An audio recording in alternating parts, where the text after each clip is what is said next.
में आने के लिए सभी प्रेस के मेंबरान का बहुत-बहुत धन्यवाद। और आज हमारी प्रेस कॉन्फ्रेंस का मुख्य मुद्दा वही है जो आज हम कह सकते हैं कि पिछले कुछ दिनों से अखबारों की जो हम सुर्खियां देख रहे हैं कि एक ज्वलंत मुद्दा जो आज हरियाणा में है और वो है बढ़ते हुए अपराधों का। हरियाणा में हमने 22 तारीख को खबर पढ़ी थी किस तरह से पानीपत के अंदर 2 डेरों के ऊपर बहुत ही जघन्य अपराध 2 गुटों द्वारा करा गया। 24 तारीख को हमारे को खबर आई कि करनाल के अंदर एक व्यापारी के ऊपर गोलियां बरसा दी गई हैं। 25 तारीख को हमें खबर आई कि सोनीपत के अंदर एक नर्सिंग की छात्रा के ऊपर भी अटैक हुआ है। आज अगर अपने अंबाला की ही बात करें तो आज हमारी ब्रेकिंग न्यूज ये रही कि टांगरी के ऊपर एक शव मिला है जिसका किसी धारदार हथियार के साथ जिसकी हत्या कर दी गई है। हरियाणा में बढ़ता हुआ क्राइम, बेरोजगारी में हरियाणा देश के अंदर नंबर 1 है। ये आंकड़े सबके सामने बहुत समय से हैं और सालों से चलता आ रहा है और अब साफ है कि हरियाणा देश में क्राइम में भी नंबर 1 बनने की तरफ पूरी तरह से अग्रसर है। हमारे प्रदेश स्तर के आंकड़े क्या कहते हैं? अगर आप मर्डर की बात करें तो हरियाणा में 3 से 4 मर्डर प्रतिदिन होते हैं। हम देश में मर्डर्स के जो रेट है, मर्डर रेट में नंबर 2 पर हैं। अगर आप रेप्स की बात करें हरियाणा के अंदर तो हरियाणा में कम से कम 5 रेप प्रतिदिन हो रहे हैं। रेप रेट के हिसाब से हम देश के अंदर फिर से सेकंड नंबर पर आते हैं। अगर आप किडनैपिंग्स की बात करेंगे तो हरियाणा के अंदर प्रतिदिन 10 किडनैपिंग्स आज की तारीख में हो रही हैं और इस मामले में हम देश के अंदर तीसरे नंबर पर हैं। अगर अनुसूचित जाति के खिलाफ क्राइम्स की अगर आप बात करेंगे तो उसके अंदर भी देश में कम से कम हमारे प्रदेश में 4 से 5 क्राइम्स प्रतिदिन अनुसूचित जाति के खिलाफ हो रहे हैं। इस मामले में भी हम देश में 6ठे नंबर पर हैं। एक सर्वे आया था पीछे जिसका जो हमारी सोशल प्रोग्रेस इंडेक्स है, जो सामाजिक प्रगति का हमारा सूचांक है, जिसे हमारे पीएम ऑफिस से रिलीज किया जाता है। इकोनॉमिक एडवाइजरी कमेटी एक स्टडी करवाकर पीएम को पेश करती है कि हमारा देश किस दशा में और किस दिशा में आज की तारीख में हेडेड है। उस सर्वे ने साफ साफ कहा कि देश का आज की तारीख में सबसे असुरक्षित प्रदेश हरियाणा है और मैं समझती हूँ बेरोजगारी के साथ ये हाथ में हाथ जो क्राइम चल रहा है यही हमारे भविष्य को, हमारी सुरक्षा को कहीं ना कहीं धकेल देगा।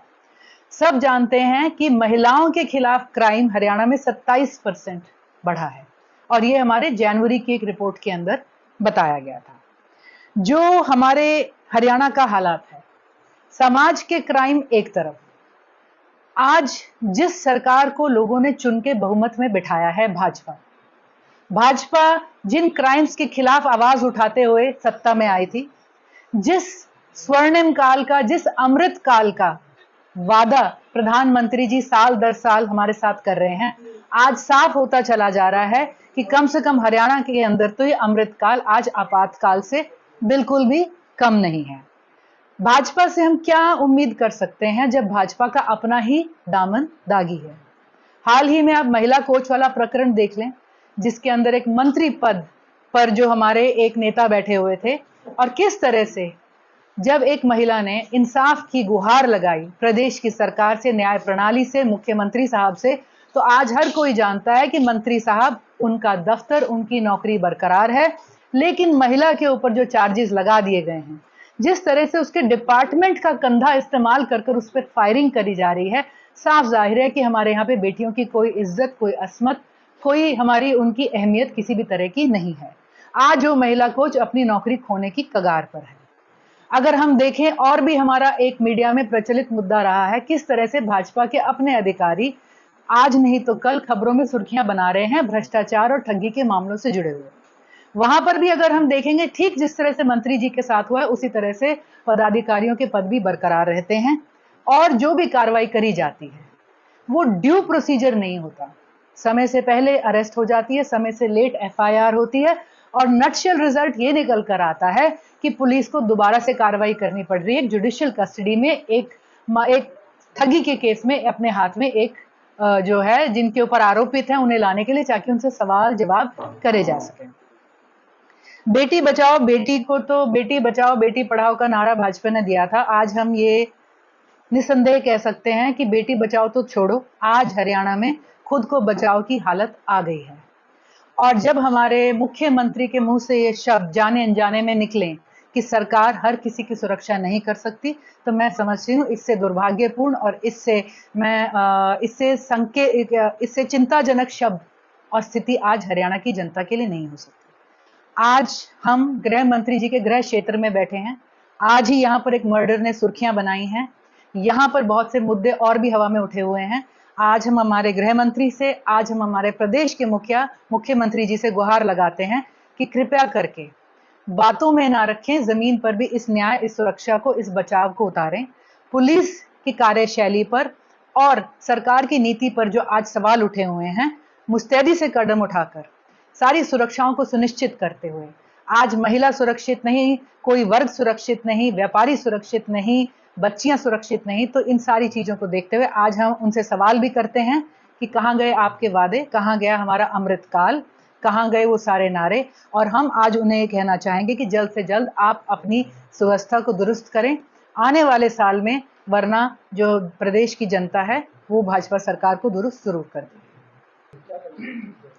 देखिए, हम ये कहेंगे कि देश के अंदर जो गरिमा है किसी भी तरह के वक्तव्य की, वो हमने देखा है कि लगातार गिरती चली जा रही है। जब से हमने संस्कारों को मात्र लफ्जों में और नारों में सीमित कर दिया है, तब से हम ये देखते आ रहे हैं। अभी हाल ही में आपने देखा होगा कि हमारे उच्चतम सदन के अंदर भी जिस तरह की अमर्यादित भाषा को इस्तेमाल करा गया, उसका हम निंदा करते हैं। हम समझते हैं किसी के बारे में भी कोई शब्द कहते वक्त हर किसी को अपने मंशा, अपने शब्दों पे ख्याल रखना चाहिए। किसी भी तरह से इस बात को कंडोन नहीं करा जा सकता, किसी भी तरह से इस बात को सही नहीं कहा जा सकता। लेकिन भाजपा ने जो देश में मापदंड कर दिए हैं, भाजपा ने जो इस देश में अब चलित कर दिया है, तो ये उसका एक दुखद स्वरूप है जो आज हमें हर लेवल पर देखने को मिल रहा है। देखिए, आम आदमी पार्टी का स्टैंड ये रहेगा कि इंडिया के गठन में अरविंद केजरीवाल जी ने बहुत अहम भूमिका निभाई थी, और एक इम्तिहान जब दिल्ली की सरकार पे आया तो वो एक धुरी बन गया था जिसके ऊपर इंडिया, जो एक आइडियोलॉजी, एक आइडिया जो इतने समय से चल रहा था, उस वक्त वो आइडिया आपस में सॉलिडिफाई होकर सारी पार्टीज इकट्ठी आ गई। इंडिया ने अब तक अपने आप को कमिट करा है कि लोकसभा में हम सब इकट्ठे हैं और इस बात पर किसी तरह का विवाद नहीं है। जो भी आगे पार्टीज डिसाइड करेंगी क्लियर होता चला जाएगा। किसी भी प्रदेश के अंदर कोई भी नेता जो प्रदेश के हैं अगर कोई स्टेटमेंट देते हैं, तो आज की तारीख में इंडिया का विधानसभा में गठबंधन होगा नहीं होगा, आज की तारीख में ये खुला सवाल है और इसका जवाब मैं समझती हूँ भविष्य के गर्भ में ही है। तो इसके अंदर कोई जो भी सोचते हैं वो अपनी अभिव्यक्ति कर सकते हैं। आज हर पार्टी सोचती है कि सबसे बड़ी मुश्किल जो हमें करनी है वो है हमारी जो देश की सबसे बड़ी पंचायत है, जहां हमारा संविधान बसता है, आज उसको बचाने की जरूरत है। और वहां पर इंडिया के सारे पार्टनर्स इकट्ठे हैं, ताकि जो एक डर है आज हमारे आगे कि एक बार और लोकसभा में अगर भाजपा को पूर्ण बहुमत मिल गई है, उन्होंने किसी भी तरह से ले ली, तो शायद इस देश में लोकतंत्र, फेडरलिज्म बचेगा ही नहीं।